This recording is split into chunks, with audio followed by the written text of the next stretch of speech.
Lo que voy a decir, lo que voy a decir lo digo sin titubear, sin ningún temor de contradecirme, que nuestro estudio hoy del libro de Hechos nos ha traído a lo que es sin duda el capítulo más importante de este libro, del libro de Hechos. Este capítulo se describe como el punto culminante, el punto clave del libro. Y el motivo por la descripción de este capítulo 15 de esta manera, porque en el capítulo 15 se nos revela una crisis enorme en la iglesia. Entonces, y esta crisis, cuando fue resuelta por el concilio de ancianos y antiguos en la iglesia de Jerusalén, resolvió lo que es el tema más importante en la vida, el tema de cómo una persona llega a ser salvo, cómo una persona llega a ser declarado justo por Dios. O sea, Hechos 15 nos habla de la época cuando ciertos hombres judíos de Jerusalén vinieron a la iglesia de Antioquía y empezaron a enseñarle a los creyentes gentiles que en verdad no eran salvos. Porque aunque sí decían que era muy bueno que tuvieran fe en Cristo y era algo que mucho recomendarse, pero decían que no era suficiente la fe en Cristo para salvarlos. Necesitaban otra cosa. Esa otra cosa era tenían que someterse a circuncisión para recibir salvación. Este era el rito judío de circuncisión.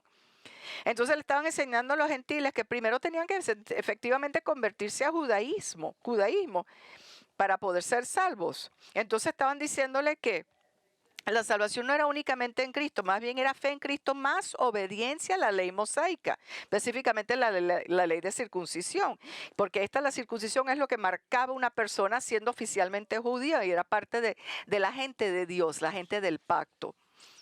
Bueno, señores, no estamos exagerando cuando decimos que esta era la amenaza más grande que jamás ha enfrentado la iglesia de Jesucristo. Y hasta esta altura de esta breve historia de la iglesia.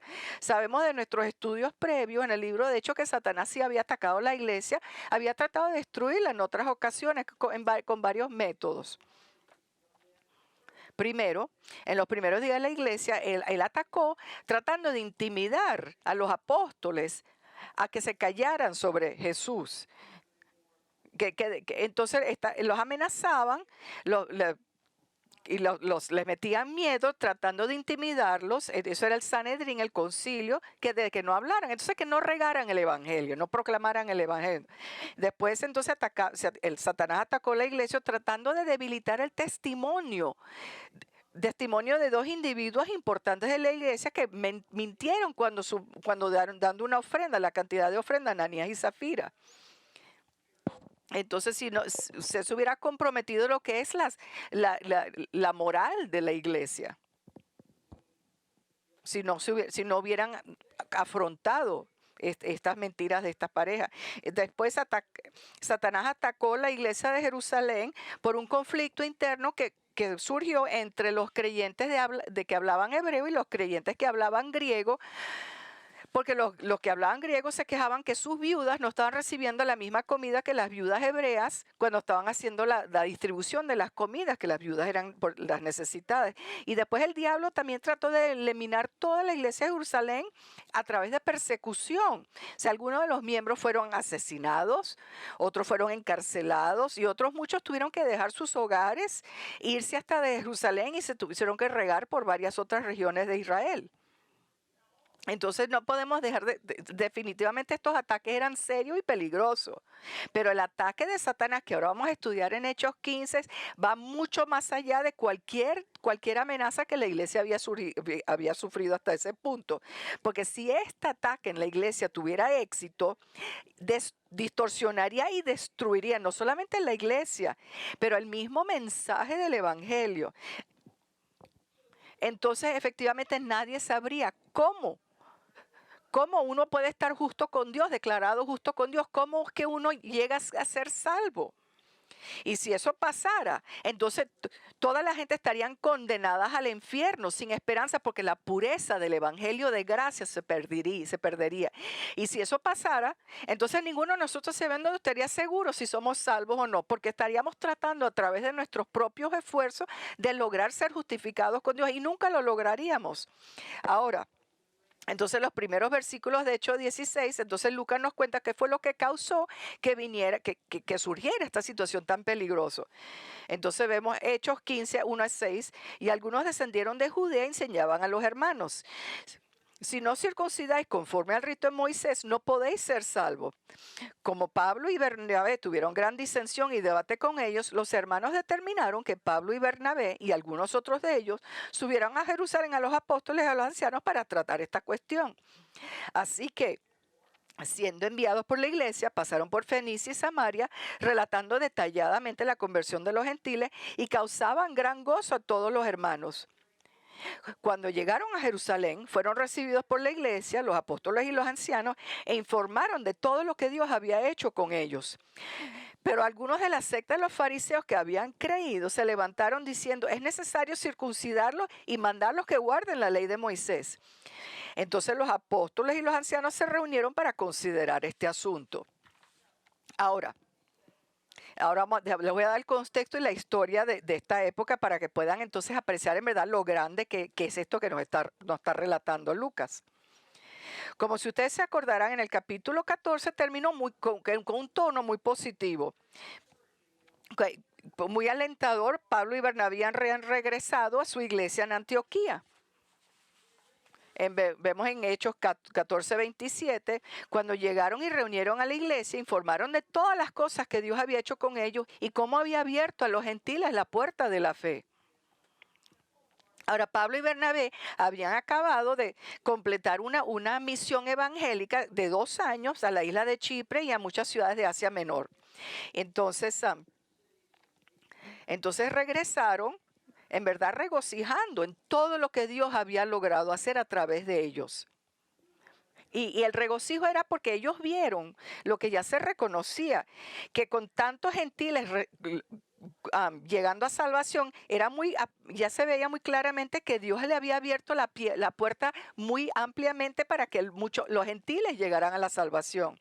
Entonces se acordarán que la iglesia de Antioquía era la primera iglesia que era primordialmente gentil en todo el mundo, porque antes del establecimiento de la iglesia de Antioquía habían habido situaciones de que gentiles recibiendo salvación, como los samaritanos en Hechos 8, el etiopío en Hechos 8, Cornelio y toda su familia en Hechos 10, y otros aquí y allá. Pero hasta que se hubiera formado la iglesia de Antioquía, no había ninguna iglesia local donde la mayoría de su congregación era gentiles en vez de judíos. Así que esto era algo en verdad nuevo, único. Y los apóstoles judíos estaban regocijando en lo que Dios estaba haciendo en salvar tantos gentíos. En esa tentación, dándole a la iglesia su aprobación. En Hechos 11, 22 a 23 vemos: y la noticia de esto llegó a oídos de la iglesia de Jerusalén y enviaron a Bernabé a Antioquía, el cual, cuando vino y vio la gracia de Dios, se regocijó y animaba a todos para que con corazón firme permanecieran fieles al Señor. Entonces, los apóstoles estaban regocijando porque el Señor está probando de todos estos gentiles ahora recibiendo salvación. Entonces, a través de los esfuerzos misioneros que siguieron de Pablo y Bernabé, era obvio que el movimiento de gentiles seguía creciendo. De gentiles viniendo a fe seguía creciendo. Entonces, como un profesor bíblico dijo, lo que había sido goticas de conversiones gentiles ahora estaba convirtiéndose en un diluvio. Entonces ahora, pero con tantos gentiles recibiendo salvación, algunos judíos que estaban asociados con la iglesia de Jerusalén se estaban alarmando. ¿Y por qué es que se estaban alarmando? Vamos a preguntarnos. Bueno, estaban alarmando por el hecho de que estos gentiles estaban siendo aceptados en base a fe a Cristo, pero entonces en base a su fe en Cristo, pero sin pasar por el ritual de convertirse en judíos, primero a través de la circuncisión. Entonces, mira, porque antes de esto, aquellos pocos gentiles que llegaban a creer en Jesús para salvación, la mayoría ya se habían convertido al judaísmo. Entonces eso significa que ya habían pasado por la circuncisión, entonces ya se les consideraba judíos.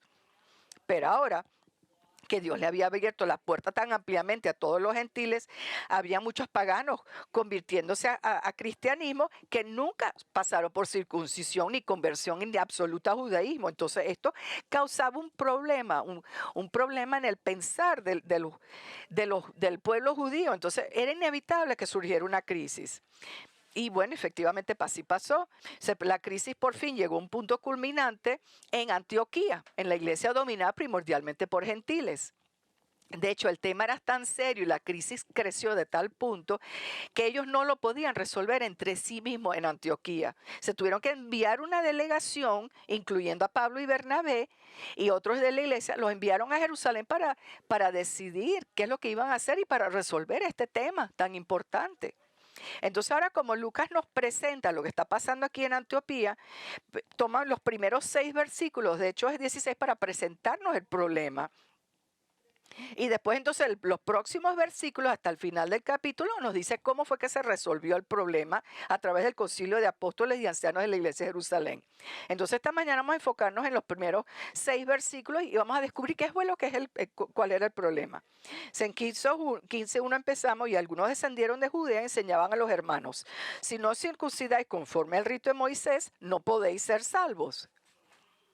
Entonces la Biblia lo hace muy claro que los falsos profetas y falsos maestros van a siempre ser una amenaza en la iglesia.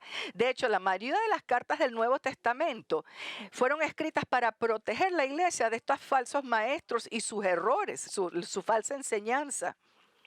Entonces estos falsos profetas, la escritura se refiere a aquellos que distorsionan el mensaje de salvación a través de fe únicamente en Jesucristo. Entonces eso, para entender qué es lo que es un falso profeta, un falso maestro, estoy usando las palabras igualmente, como sinónimos. Entonces uno de los comentarios sobre el peligro de los falsos profetas fue hecho por Pedro, cuando él advierte a sus lectores sobre lo que es las herejías destructivas de estos falsos profetas y lo que traen con sí estas falsas enseñanzas. En 2 Pedro 2:1, pero se levantaron falsos profetas entre el pueblo, así como habrá también falsos maestros entre vosotros, los cuales encubiertamente introducirán herejías destructoras, negando incluso al Señor que los compró, trayendo sobre sí una destrucción repentina. Entonces, al igual como había falsos profetas en el Viejo Testamento que trataron de descarrilar a Israel, también van a haber los mismos falsos maestros en la iglesia, tratando de descarrilar y engañar a los creyentes con herejías malditas. Herejías malditas que si las aceptaran y los creyeran, condenarían el alma del hombre eternamente al infierno, porque niegan el evangelio de gracia y niegan el camino de la salvación. Entonces, aquí en Hechos 15 vemos el primer caso en la historia de la iglesia donde los falsos profetas traen una de estas herejías malditas a la iglesia. Lucas nos dice que esta enseñanza falsa vino cuando algunos descendieron de Judea. Judea es una región de Judea donde está Jerusalén. Entonces, ¿quién eran estos hombres y cuál era la herejía que ellos estaban enseñando? Entonces Lucas nos dice que estos hombres vinieron de Judea indicando que eran judíos y, como vamos a ver después, estaban relacionados con la iglesia de Jerusalén. Pero como vamos a seguir leyendo en Hechos 15, vamos a ver que aunque estos hombres dieron la impresión que venían como apóstoles, como un delegado oficial de parte de la iglesia, como representante de la iglesia de Jerusalén, eso no era el caso. Entonces ellos no venían representando, porque los apóstoles no estaban enseñando, estos hombres eran falsos maestros. Vemos en Hechos 15, 23 a 24. Esto fue una carta, enviada por la Jerusalén a la iglesia de Antioquía, y enviaron esta carta con ellos. los apóstoles y los hermanos que son ancianos, a los hermanos en Antioquía, Siria y Cilicia, que son de los gentiles, saludos. Puesto que hemos oído que algunos de entre nosotros, a quienes no autorizamos, os han inquietado con sus palabras, perturbando vuestras almas. Nadie de autoridad en Jerusalén había autorizado a estos hombres, y vemos aquí al final de Hechos 15 que eso se comprueba. Entonces, y están confirmando esto porque están hablando de palabras perturbantes, palabras que inquietaban. Entonces, y esa enseñanza, esas palabras que perturbaban, era la enseñanza que sin la circuncisión uno no puede ser salvo. Entonces, obviamente, esta enseñanza se le estaba dirigiendo a los gentiles de la iglesia de Antioquía porque ellos no estaban circuncidos. Y lo que estaban diciendo entonces estos hombres de Judea es que los creyentes gentiles no eran creyentes, nunca habían sido cristianos, a pesar de lo que Pablo y Bernabé le han dicho, porque nunca han sido circuncidos. ¿Y por qué es que la circuncisión le era tan importante a estos judíos, estos falsos representantes, estos falsos profetas? Porque la circuncisión era una señal que Dios le había dado al pueblo judío, que eran la gente, gente del pacto, eran su gente. Así que todo hombre, a través de su circuncisión, y eso incluía también los gentiles que se habían convertido al judaísmo, se consideraba ahora un miembro completo de Israel, era un miembro del pacto de Dios. Y que estaba comprometido a seguir la ley mosaica. Y entonces también las mujeres, las familiares de estos hombres también eran miembros del convenio. Entonces estos hombres lo que están diciendo es que al menos que el gentil que cree en Jesús se convierta al judaísmo a través de circuncisión y si siga la ley mosaica, no puede ser salvo. Entonces aquí es la manera que el profesor bíblico John Stott nos explica el tema y lo que estaban enseñando estos hombres. Y qué es lo que estaba en riesgo si esto se aceptaba ya como la regla.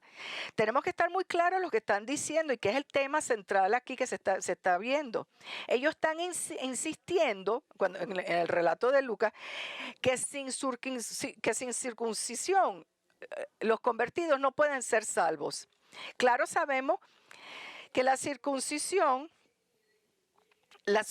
es una señal del pacto, pero los judíos estaban yendo más allá. Ellos estaban haciéndolo condición de salvación. Le estaban diciendo a los convertidos gentiles que la fe en Cristo no era suficiente para la salvación, que tenían que agregarle a eso las circuncisión y la observación de la ley mosaica. En otras palabras, tenía que dejar que Moisés completara lo que Jesús había empezado y que la ley entonces suplementara el evangelio. Entonces el tema era enorme. El camino a la salvación estaba en riesgo. El evangelio se estaba disputando y las fundaciones de la fe cristiana estaban siendo atacadas. Oigan, estos hombres estaban enseñando una herejía increíble, porque una herejía maldita. Hasta el pueblo judío en las épocas del Viejo Testamento no eran salvos por la circuncisión y por mantener la ley mosaica. Los gentiles tampoco entonces podrían ser salvos por circuncisión o la ley. Y el apóstol Pablo precisamente se dirige a este tema en Romanos 4, cuando habla sobre Abraham y su fe, diciendo que Abraham fue justificado. Cuando ser justificado no es declarado justo ante Dios. Y Abraham fue declarado justo en base a su fe y no sus obras. Las obras incluían la circuncisión, pero eso fue después. En Romanos 4 vemos, ¿qué diremos entonces? ¿Qué halló Abraham nuestro padre según la carne? Porque si Abraham fue justificado por las obras, tiene de qué jactarse, pero no para con Dios. Porque ¿qué dice la Escritura? Y creyó Abraham a Dios y le fue contado por justicia. Ahora bien, al que trabaja, el salario no se le cuenta como favor, sino como deuda. Mas al que no trabaja, pero cree en aquel que justifica al impío, su fe se le cuenta por justicia. Entonces,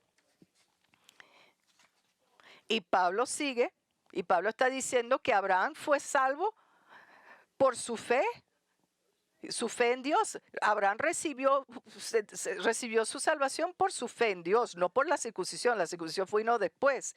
Y después en el capítulo, Pablo se dirige directamente al tema de la circuncisión de Abraham y se le pregunta si la circuncisión fueron los medios por los cuales Dios lo justificó, lo declaró recto. Y la respuesta es no, de ninguna manera.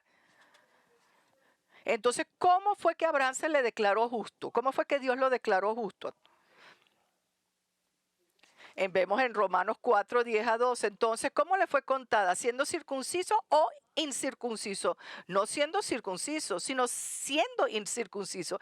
Y recibió la señal de la circuncisión como sello de la justicia de la fe que tenía mientras aún era incircunciso, para que fuera padre de todos los que creen sin ser circuncidados, a fin de que la justicia también a ellos le fuera imputada.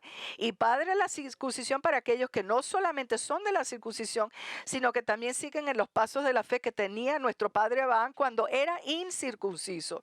Entonces, Pablo quiere que entendamos que Abraham fue salvo antes de ser circunciso. Y en la circuncisión, lo que fue un sello, una señal externa que Dios lo había salvado. Y no eran los medios de salvación. Entonces lo que es un ejemplo, Abraham, de cómo uno logra ser salvo. Es un ejemplo tanto para el gentil incircunciso y al pueblo judío circunciso, porque él fue salvo a través de su fe y más nada. La salvación es a través de fe y más nada. Ahora, oigan, con mucho cuidado. Este es el tema más importante que usted jamás va a enfrentar en su vida, porque es la pregunta de cómo uno llega a la salvación. O cómo uno es rescatado por toda una eternidad de la multa de sus pecados. La salvación se logra entonces confiando únicamente en la obra de Jesucristo en la cruz.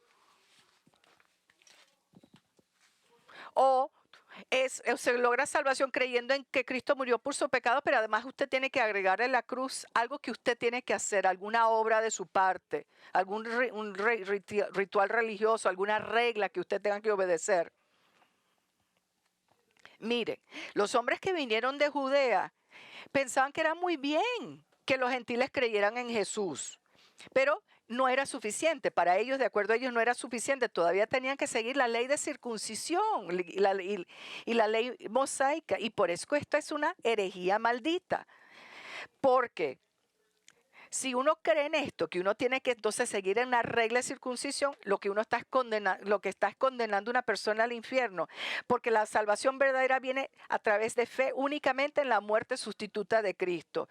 Hoy vamos a oír unas palabras de otro autor bíblico, de Lenski, otras palabras de otro autor bíblico. Agregarle a Cristo cualquier cosa necesaria para la circuncisión, para la salvación, sea circuncisión o cualquier trabajo humano, es negar que Cristo es el Salvador completo. Es poner algo humano a la par de Cristo y hacerlo como que, bueno, este es el punto final para uno llegar a la salvación. Eso es fatal. Un puente al cielo que lo que está construido es 99% Cristo, y aunque sea solo 1% fuerza humana, es un puente que ya no es un puente. Porque aunque Cristo hubiera estado cargando la cruz 999 millas y algo humano tenía que cargarlo por la última milla, esto nos hubiera dejado colgando en el aire y no hubiéramos llegado al cielo. Entonces, para enseñarles lo serio que es este problema, y tanto en el primer siglo como lo es hoy en día, vamos a cambiar la atención un momento. Vamos a salir de Hechos 15 por unos momentos y vamos a ver la carta de Pablo a los de Galacia. Porque Pablo dedicó esta carta entera a los de Galacia para tocar precisamente este mismo tema de salvación, que era a través de gracia y no gracia más obras. Y el motivo es falsos maestros con la misma herejía habían venido a las iglesias gálatas. Y le estaban diciendo la misma cosa que estaban diciendo en la iglesia de Antioquía. Entonces, los gentiles estaban diciendo que los gentiles no podían ser salvos sin recibir circuncisión y convirtiéndose al judaísmo. Y parece que trágicamente esta enseñanza atraía a los de Galacia. Estaban en verdad creyéndoselo y hasta recibiéndolo. Y por eso es que Pablo le escribió esta carta. Entonces les escribe esta carta para explicarles lo que es la seriedad de este problema y para rescatarlos de este pensar tan tonto y tan equivocado. De hecho, es muy probable que Pablo le escribió esta carta a los de Galacia, que eran miembros de las mismas iglesias que él y Bernabé habían visitado, que ellos habían visitado antes. En la otra, Pisidio, Antioquía, otra, Iconio, Listra, Derbe, mientras estaban en camino a Jerusalén, buscando una resolución a la crisis que había surgido en Antioquía. Entonces le está escribiendo.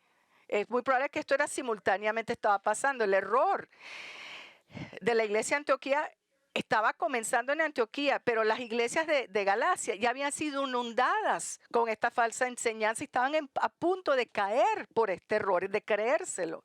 Y por eso es que Pablo le escribió la carta a los de Galacia, para ayudarnos a entender la situación que estaba enfrentando ahora Antioquía. Fíjense en Gálatas 1:6, las palabras tan fuertes que Pablo usa para dirigírsele. Me maravillo de que tan pronto hayas abandonado al que os llamó por la gracia de Cristo para seguir un evangelio diferente. Ahora uno puede ver ya de primeras que Pablo está molesto con los de Galacia. Él les está diciendo que me maravillo, es casi hasta como un sarcasmo. Él no se puede creer lo que él está oyendo de lo que ellos están ahora empezando a creer. Pero porque lo que ellos han hecho, de acuerdo a Pablo, no es que le están agregando como un sabor judío al evangelio. No, lo que han hecho es aceptar la circuncisión, están aceptando la circuncisión como un necesario para la salvación. Está diciendo que habían abandonado al que los llamó a través de la gracia en Cristo. En abandonar el mensaje de gracia, los gálatas estaban abandonando a Dios. Abandonando a aquel que los había llamado a salvación en Cristo. Entonces les está diciendo que al creerle a estos hombres de Judía esta falsa enseñanza de que uno tiene que primero ser circuncidado y convertirse al judaísmo para poder ser un cristiano completo y después vivir a través de la ley mosaica, que en recibir y aceptar esa creencia están abandonando a Dios. Y el que los llamó a fe en Cristo lo están ahora abandonando. Ahora fíjense que Pablo usa el lenguaje muy específico para describir el pecado de los Gálatas. Y entonces en hacer esto está resaltando la gravedad de lo que están haciendo. Entonces la palabra griega, abandonar, la palabra que se usa aquí en el griego, lo que significa es transferir uno sus lealtades. Porque en la literatura antigua griega, los soldados que básicamente abandonaban su milicia para irse a otra milicia, básicamente traidores, que habían cambiado su filosofía o su política, si se iban al otro campo. Entonces, Pablo está diciendo que se han convertido los gálatas a traidores espirituales en oír y creer a estos falsos profetas sobre tener que agregarle ahora la ley al mensaje de salvación a través de fe únicamente. Entonces se habían permitido engañar y en hacer esto habían abandonado a Dios. Entonces, en abandonar la doctrina de salvación a través de gracia únicamente, no es solamente cambiar uno su punto de vista teológico, pero es un abandono y un rechazo de Dios, el que nos llamó a salvación a través de gracia en Cristo.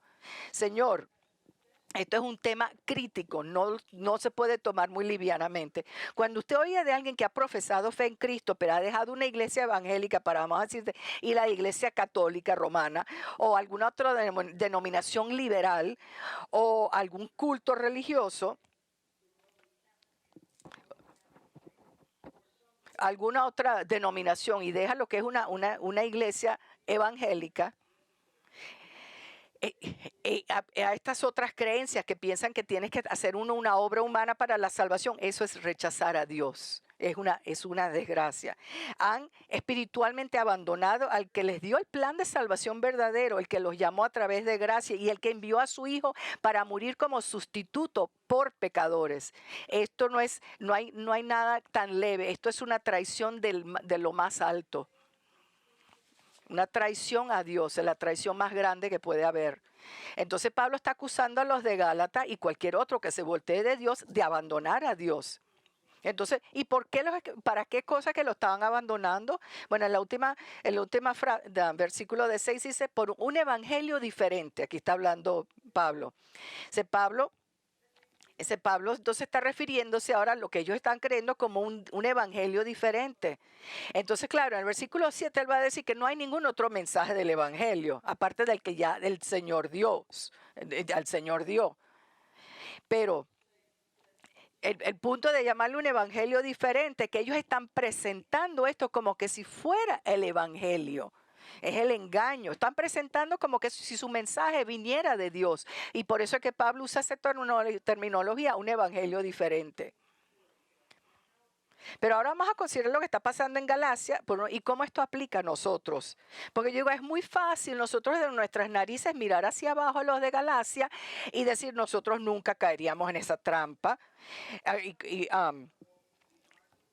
Pero tenemos que darnos cuenta de que nosotros también somos vulnerables y que nosotros estamos igual de peligro de descarrilarnos de la verdad por un evangelio diferente, al igual que lo fueron ellos.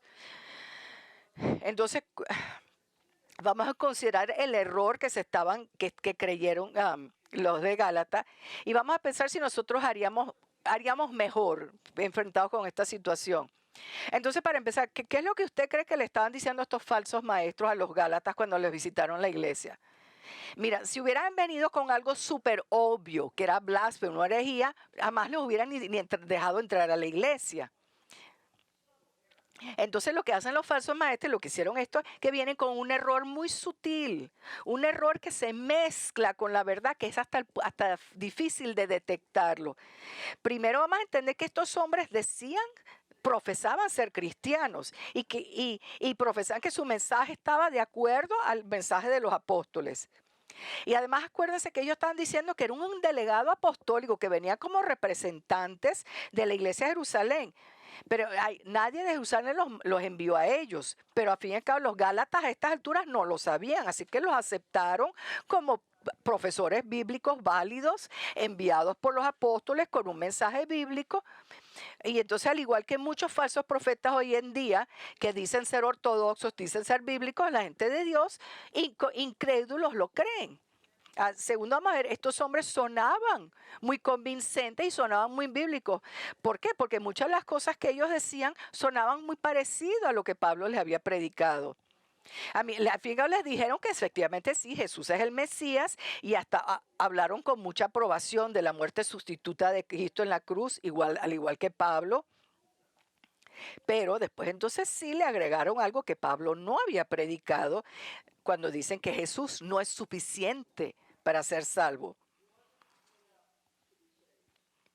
Ahí dicen que hay algo más allá del evangelio, que hay alguna manera de mejorar el sacrificio de Cristo a través de seguir las leyes ceremoniales como la circuncisión, mantener el sabbat, comiendo solo kosher, comida kosher,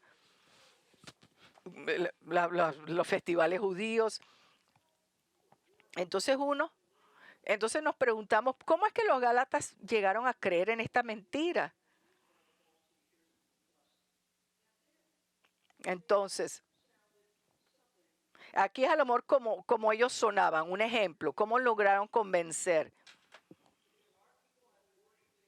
Entonces, mira, somos judíos. Nosotros sabemos de lo que estamos hablando. Nuestra gente han estado alabando al Señor por miles de años. Hubieran venido con palabras así de estos judíos. Dios le dio a Moisés su ley hace muchos años y no lo va a cambiar ahora. Sí, Jesús vino a morir por nuestros pecados y eso es perfecto, eso es buenísimo, pero no es suficiente para salvarlo eternamente. Si usted en verdad quiere el evangelio completo, usted tiene que creer en Cristo y también tiene que convertirse al judaísmo para ser circuncido. Así siempre ha sido para los gentiles que quieren tener un puesto con la gente de Dios. Entonces como que están diciendo, mira, nosotros los judíos somos la gente de Dios de hace miles de años. ¿Cómo no nos van a creer? Suena muy convincente. Entonces los gálatas fueron engañados porque los argumentos eran muy convincentes, sonaban tenían mucha credibilidad. Y además estos hombres hablaban suficientes verdades bíblicas y entonces los cristianos se lo creyeron. Entonces yo me pregunto, ¿nosotros hubiéramos respondido diferente? Yo espero que sí, esa es mi esperanza, pero no hay ninguna garantía de que porque somos cristianos no podamos caer. Y lo digo porque hay muchos cristianos hoy en día que parecen no tener ningún discernimiento en el distinguir entre el verdadero evangelio de gracia en Cristo y esos falsos profetas que dicen estar predicando la Biblia, pero la verdad es que lo que están es promocionándose a sí mismos y promocionando el esfuerzo humano como la manera de conseguir salvación y cumplir los propósitos en su vida. Entonces, si usted además está pensando que los Gálatas cayeron porque no eran verdaderos cristianos, mientras que usted como verdadero cristiano va a ser inmune a ese tipo de engaño, entonces vuelve a pensar. Porque el apóstol Pablo consideraba a los Gálatas como cristianos, verdaderos creyentes. Y yo prediqué a través de Gálatas hace muchos años. Entonces, siempre uno se pregunta cómo pueden haber sido verdaderos creyentes, pero Pablo sí los consideraba verdaderos creyentes por muchos que se estaban dejando engañar. Pablo habla del Espíritu Santo obrando en sus vidas. Y el Espíritu Santo estando morando dentro de ellos como lo hace con todos los cristianos, porque vemos en Gálatas 3:3, tan insensatos sois, habiendo comenzado por el Espíritu, vais a terminar ahora por la carne. Le está hablando a cristianos Pablo ahí, que ustedes tienen el Espíritu de Dios, ese es el cristiano que tiene el Espíritu de Dios viviendo dentro de una. Y vemos otra vez en Gálatas 4:6. Y porque sois hijos, Dios ha enviado el Espíritu de su Hijo a nuestros corazones, clamando, Abba, Padre. Eso solo se refiere a creyentes. Y también se refiere a ellos como hermanos varias veces. Los consideraba hermanos y hermanas en Cristo. En Gálatas 1:11 vemos, pues quiero que sepáis, hermanos, que el evangelio que fue anunciado por mí no es según el hombre. Y aquí tenemos algo importante que tenemos que entender lo que estaba pasando en los corazones y las acciones de los Gálatas. Vi otra vez en el versículo 1:6, maravillo de que tan pronto hayáis abandonado al que os llamó. Quiero que sepan que en verdad en la manera que se escribió esto no ha pasado ya completamente, están en proceso, aquí no ha cambiado, aquí todavía se está llegando a punto de voltear. Entonces los corazones ya no habían abandonado a Dios. Entonces, como dice aquí los tensos que se usan son para decir que esto es todo algo que está pasando en el momento, pero no es un hecho ya concluido. Entonces, pero lo importante es que los Gálatas sí eran creyentes y que estaban a punto de, en verdad, de creer y caer en un error muy serio y abandonar a Dios. Pero lo que quiero que esto nos revela es que usted y yo como creyentes somos igual de capaces de caer y creer engaño. Entonces, y si no lo piensan, bueno, hágase esta pregunta: ¿cuántos cristianos aman la prédica de un hombre como Joel Osteen, que aunque nunca menciona el pecado en sus sermones, ni la necesidad de voltearse del pecado y voltearse a Cristo para ser salvo? Mira, no hay ningún evangelio cuando no se menciona el pecado. Porque si no hay pecado, no hay necesidad para la muerte de Cristo para salvarlo, porque no hay ningún pecado de la cual salvarlo. O piense, hace unos años atrás hubo un grupo de líderes cristianos, líderes en la iglesia evangélica, que firmaron ciertos documentos de supuesta hermandad diciendo que los católicos romanos, la iglesia romana, eran hermanos en Cristo porque había un acuerdo entre ellos sobre lo que era lo primordial del cristianismo, que la justificación es a través de fe en Cristo, lo que es la salvación a través de fe en Cristo. Pero eso no es verdad.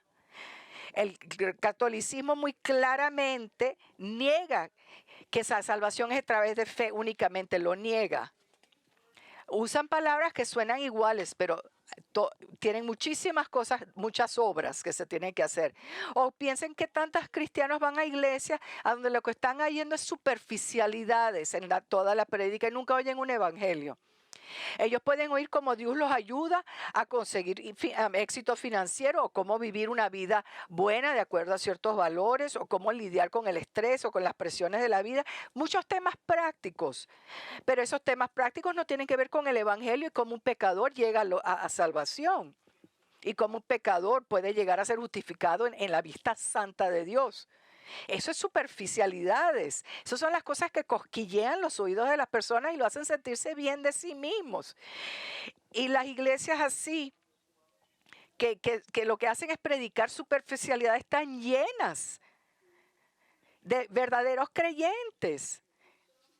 Y que verdaderos creyentes que por algún motivo son atraídos a este tipo de enseñanza, al igual que los gálatas eran atraídos a la falsa enseñanza de estos judíos, que llamaban este mensaje de salvación con esfuerzo humano, le decían disque el evangelio. Entonces, lo que están es agregándole algo que yo pueda hacer. Pero, como Pablo nos dice en versículo 7, no es el evangelio verdadero. Y los hombres que lo predicaron no eran cristianos. En Gálatas 1:7, que en realidad no es otro evangelio, solo que hay algunos que os perturban y quieren pervertir el evangelio de Cristo. Entonces Pablo los explica lo que estos falsos profetas están enseñando, agregándole obras a la ley, a obras de la ley para salvación. No era otro evangelio porque Dios solo tiene un mensaje y es el mensaje de salvación a través de fe únicamente en su Hijo.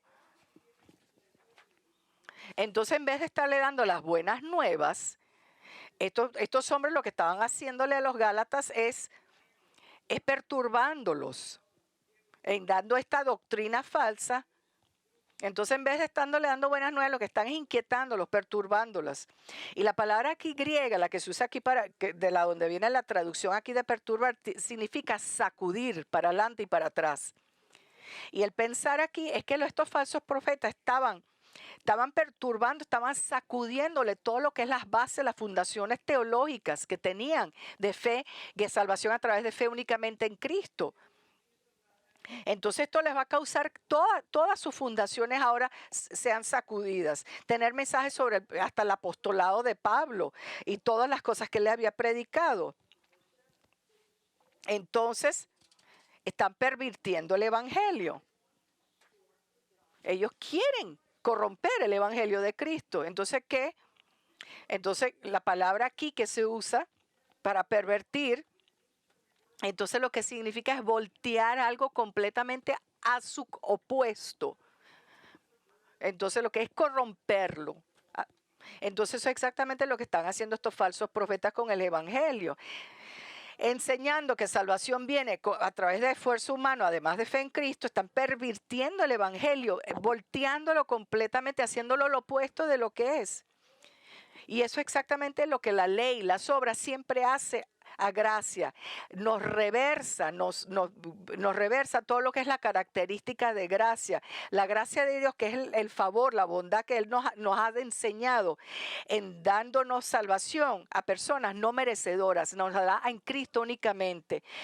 Pero si es por gracia, en Romanos 11:6, si es por gracia, ya no es base de otras. De una manera, la gracia ya no es gracia. Mira, creer en cualquier tipo de obra religiosa, bautizo, circuncisión, eso no es que como parte de salvación no es un tema menor porque lo que hace es corromper y pervertir el evangelio verdadero. Ese es el punto que Pablo le está enfatizando a los Gálatas, que dice que no hay ningún otro evangelio que el que ya les había predicado cuando él estaba con ellos la primera vez. Entonces, para comprobar su punto de que solo hay un mensaje de evangelio, Pablo entonces nos da ahora una escena, una imagen bastante rara en Gálatas 1:8.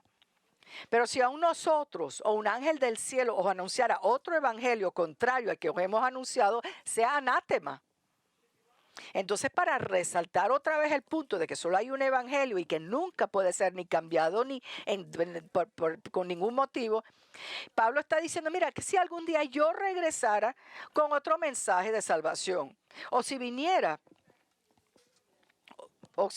un ángel del cielo y les predicara un mensaje de salvación diferente al que ya les di. Entonces, vamos a decir una situación hipotética. Vamos a decir, ¿qué si esto pasara? Pablo dice que si cualquiera de estas situaciones fueran a pasar, que fueran un ángel o él. Ahora vinieron a decirle, mira, aquí hay otra manera de uno llegar a conseguir la salvación. Entonces dice que sea anátema. Hasta yo mismo, un ángel, cualquier bien, que sea anátema. Entonces, claro, aquí esto es una hipótesis que nos está dando una imagen, él sabe que él no va a predicar un diferente evangelio. Ningún ángel del cielo va a decir a darle un otro evangelio. Pero ahora va al versículo 9. Entonces, ahora va al versículo 9 para decir lo que actualmente está tomando lugar. Como hemos dicho antes, también repito, si alguien os anuncia un evangelio contrario al que recibisteis, sea anátema. Entonces, quiero que entendamos lo que Pablo está diciendo. Entonces, él está diciendo que los hombres que le están predicando que la salvación viene a través de obras, a través de la ley, que son maldecidos por Dios. La palabra anátema es maldecido. Significa que uno está bajo una maldición divina de Dios, que el Dios lo ha apartado a uno para la destrucción. El que predica y cree que salvación es a través de esfuerzo humano, obras, está maldecido por Dios, condenado al infierno. O sea, Pablo aquí no es que está siendo vengativo, no está siendo rencoroso. Esto no es una ira personal, está hablando la verdad.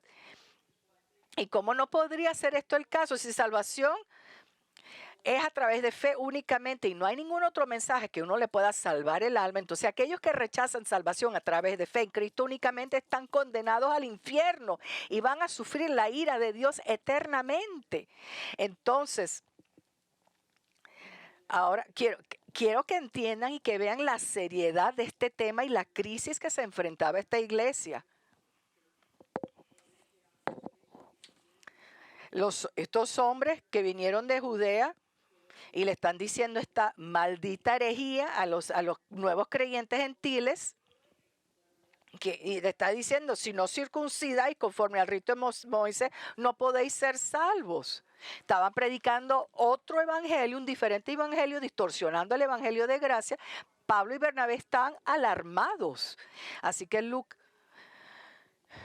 entonces ahora vemos como Pablo y Bernabé tuvieron gran disensión y debate con ellos. Los hermanos determinaron que Pablo y Bernabé y algunos otros de ellos subieran a Jerusalén a los apóstoles y los ancianos para tratar esta cuestión.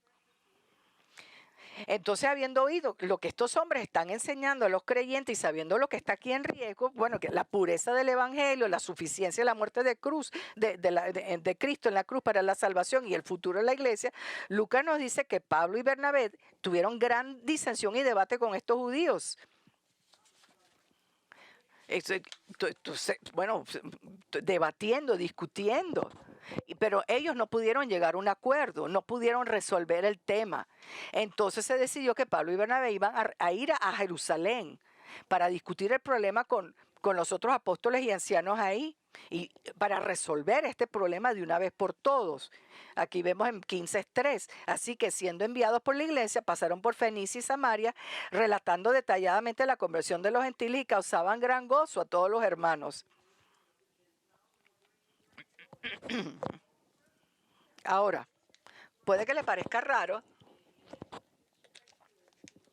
Parece que el tono aquí, las palabras pueden sonar como un poquito raro, como que nos está dando una información sobre lo del viaje pasando por Fenicia y Samaria, como que en verdad no tuviera mucho que ver con el tema tan crítico que se está discutiendo.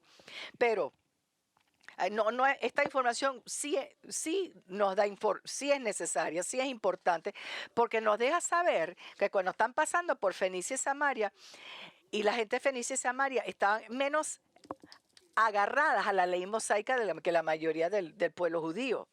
Estos creyentes regocijaban cuando oían de la conversión de los gentiles.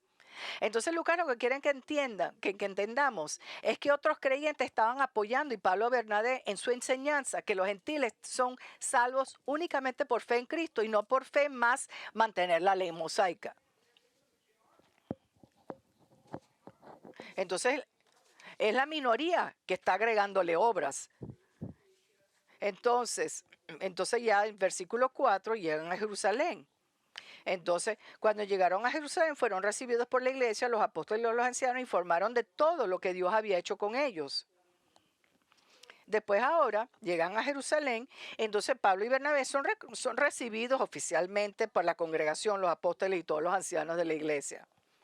Entonces, habiendo sido recibidos y les dan la bienvenida, Pablo y Bernabé, entonces les dan el reporte que le habían dado ya a la iglesia de Antioquía, todo lo que Dios había hecho a través de su viaje misionero y sin duda también enfatizando todos los gentiles que están viniendo a fe en Cristo.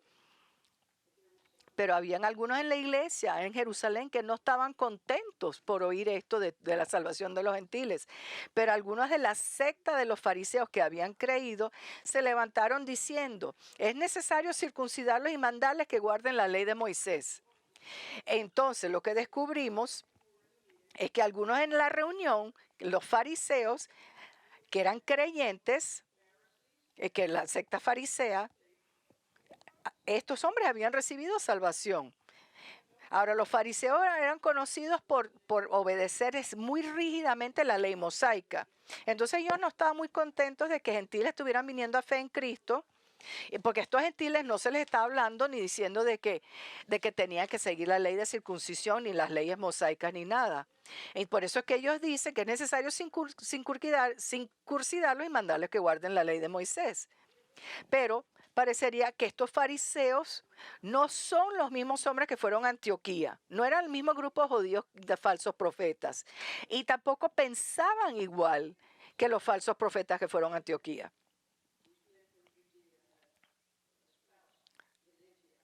Mira, la diferencia es que los hombres que fueron a Antioquía, los judíos y los falsos profetas, insistían que la circuncisión era necesaria para la salvación.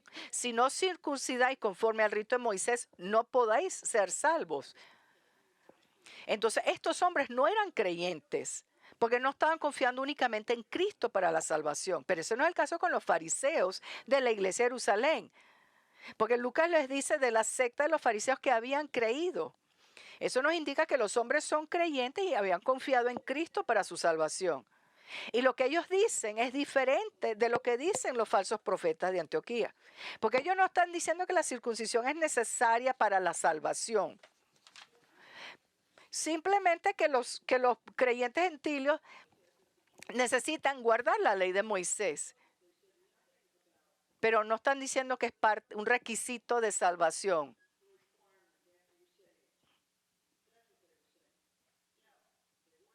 Entonces, pero cuando no estamos hablando de los 10 mandamientos, porque todo creyente está supuesto a mantener los 10 mandamientos porque esos son los estándares morales de Dios. Pero ellos se están refiriendo, los fariseos, a las leyes ceremoniales que se le dieron a Israel, que son mantener el sabbat, comer comida kosher, o sea, la celebración de los festivales judíos, pero claro, están equivocados los fariseos, porque todos estos rituales, todas estas ceremonias se acabaron con la muerte de Cristo. Vemos eso en el libro de Hebreos. Porque también le dice, todos estos ritos eran sombras que apuntaban hacia Cristo, pero una vez que Cristo llegó, ya no necesitábamos todas estas señales, porque ya llegó Cristo. Entonces, de hecho, la visión que Dios le dio a Pedro en Hechos 10, precisamente nos está hablando. El Señor le dijo a Pedro que ahora podía comer cualquier animal, kosher o no kosher. Esas leyes de dieta que tenían los judíos ya se habían acabado. Todo eso se acabó porque ya llegó Cristo. En Cristo todo se culminó. Entonces esta es la situación que estaban enfrentando los apóstoles. Algunos estaban diciendo que la circuncisión era necesaria para que los gentiles fueran salvos. Pablo y Bernabé completamente en desacuerdo. Otros están diciendo que los gentiles todavía necesitan ser circuncidos y mantener ley, pero no para la salvación. Entonces, con todos estos temas para resolver, ahora cerramos esta sección en 15:6. Entonces, los apóstoles y los ancianos se reunieron para considerar este asunto. Y la semana que viene, ahora vamos a ver cómo fue que se resolvió el asunto. Pero hoy es importante que usted entienda que la salvación es basada únicamente en la obra de Jesucristo en la cruz y no hay nada que usted pueda hacer. No es en parte usted y parte Cristo, es todo Cristo. Porque la muerte sustituta de Cristo es completamente suficiente para su salvación. Así que usted puede decir, mi esperanza, como ese gran himno, mi esperanza es basada en nada menos y nada más que Jesús, la sangre de Jesús y su justicia. Y no confío en ninguna otra cosa, pero completamente me reclino en el nombre de Jesús. Asegúrese de que todo sea completamente confiando en Cristo únicamente para su salvación. Y acuérdese que esos falsos profetas como los que vinieron a Antioquía todavía existen hoy en día. Y le van a ver otros que le van a decir que Cristo no es suficiente, que usted tiene que agregar algo, hacer algo para completar su salvación, que alguna obra es necesaria si usted quiere tener salvación. Por favor, tenga discernimiento. No crea las mentiras. Hagan que comprueban las cosas en base a las Escrituras. Tengan mucho cuidado. Aquellos que no predican un evangelio claro han distorsionado y han pervertido el evangelio, y si los dejan, lo van a arruinar espiritualmente. Pero si usted quiere hablar con algún anciano de la iglesia sobre Cristo, su necesidad de Cristo para salvación, venga después del servicio, venga enfrente y alguien le hablará. Vamos a hacer otra canción y después vamos a cerrar el servicio. Padre, gracias. Gracias por Cristo ser nuestro ancla seguro. ¿Qué haríamos sin ti? Tú únicamente tienes las palabras de salvación y de vida eterna. Tú únicamente ofreces vida eterna en base a tu muerte en la cruz. Que cada uno aquí tenga muy claro en su mente lo que es el evangelio. Que no seamos engañados por aquellos falsos que buscan distorsionar y pervertir el evangelio con sutilezas, con trucos. Pero no son el evangelio verdadero. Yo oro por todos los que están aquí, que sean maduros en Cristo y que su esperanza sea únicamente en Cristo para su vida eterna. Y todo esto lo oramos en su nombre. Amén.